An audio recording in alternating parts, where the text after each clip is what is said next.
Ashama harka fuunee akkam jirtu hordoftoota keenya nagaa keessanii nageenyi keenya bakka jirtan hundatti isinuuf qaqqabu. Egaa tole kun barnoota teekinooloojii afaan Oromootiin Afrikaa Samsung irraa isin qaqqabudha. Barnoota keenya kan har'aa keessatti jechuudha aappii hedduu nu fayyadu tokko qabadhee dhufee jira jechuudha. Egaa faayidaan aappii kanaa maali jettanii kan gaafatan kan ta'u taate jechuudha. Faayidaan aappii kanaa appilikeeshinoota hedduu buufachuun hin barbaachisu.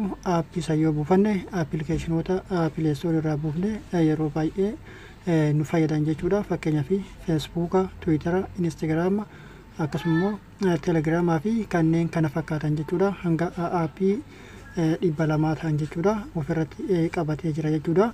Aappiin kun ammoo meegaabaaytiin isaa baay'ee xiqqaadha. Aappii kana yogguu buufannee fayyadamutti aappiin kun jechuudha bilbila keenyas hedduu nu jalaa hin guutu jechuudha. Kanaaf waan hedduu baay'ee xiqqaadha jechuudha. Meegaabaaytiin isaa meegaabaaytii akkas 4-3 waan akkasiin caalu jechuudha. Kanaaf aappiin kun appilikeeshinoota kana malees jechuudha miidiyaalee gurguddaa addunyaa kana kanneen akka Aljaziiraa, BBC fi kanneen garaagaraa ofirraa qaba.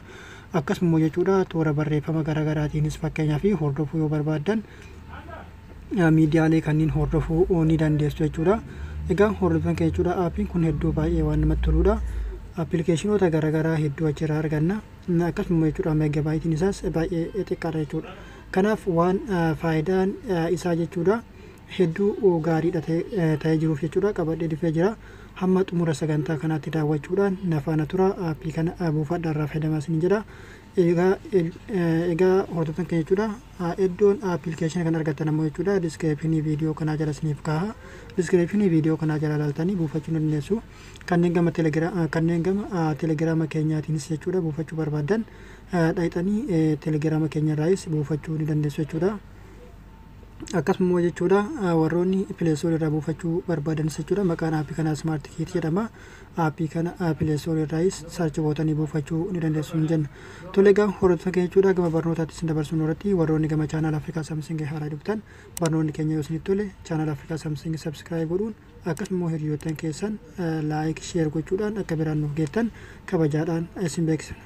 Tole egaa hordoftoota keenya jechuudha gama barnootaatti yogguu dabarramuu maal gootu aappii kana akkuma buufattanii xumurtaniin al tokkoof aappii kana irratti kiliikni gootu sana booda yeroo jalqabaaf isinii banamu jechuudha maal isin gaafata alloo isin gaafata jechuudha alloo qofa gootanii seentu sana booda haala kanatti isiniif banama jechuudha.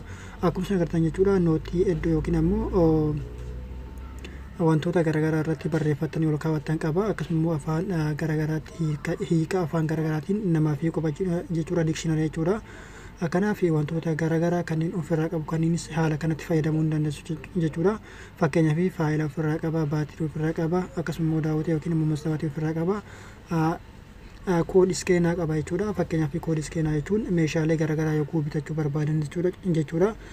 Baarkood isaa jechuudha salphatti irraa kaaftanii meeshaalee san hamma isaa beekuu hin dandeessu jechuudha. Fakkeenyaaf maalummaa meeshaa saniis beekuu hin dandeessu. Haala gaariidhaan gadi bu'iinsaan waan san qorattanii beekuudhaaf kan isin gargaaru jechuudha. Baarkood jechuun isa kana jechuudha. Isa kana koodii iskeenaa jechuun isa kana jechuudha. Egaa hordoftoota keenya jechuudha fakkeenyaaf riikoordariis qaba jechuudha sagalee keessan waraabuu jechuudha. Kanaaf fakkeenyaaf baatirii seevaa qaba jechuudha. Baatirii keessan akkaataa ittiin qusachuu dandeettanis qaba. Akkasumas jechuudha bilbila keessanis isiniif qulqulleessa jechuudha kaalkuleetar wantoota garaagaraa qaba jechuudha.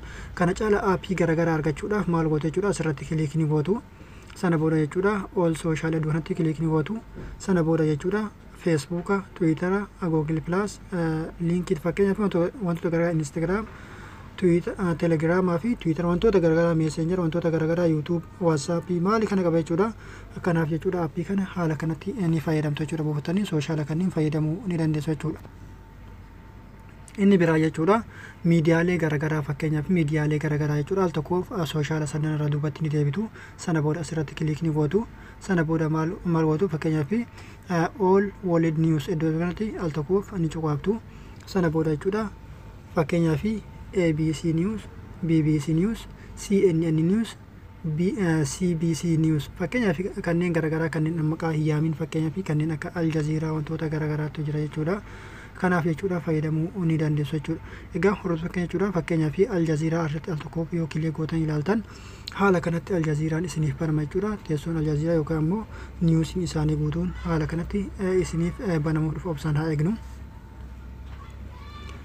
Tole egaa hordoftoota keenya jechuudha akkuma isin agartan jechuudha haala kanatti isinii banamaa jira fuula niwusii guutuu isaa yogguu dubbisuu barbaadan akkasuma immoo laayivii hordofuu yoo barbaadan haala kanatti isinii banama jechuudha egaa hordoftoota keenya jechuudha akkuma isin agartan jechuudha niwusiin isaa haala kanaan aljaziiraanis isinii banama. Kanaaf egaa hordoftoota keenya jechuudha wantoota aljaziiraa irratti hordofuu barbaadan miidiyaalee addunyaa gurguddaa kan irratti hordofuu barbaadan haala kanatti hordofuu ni dandeessu hin jenna.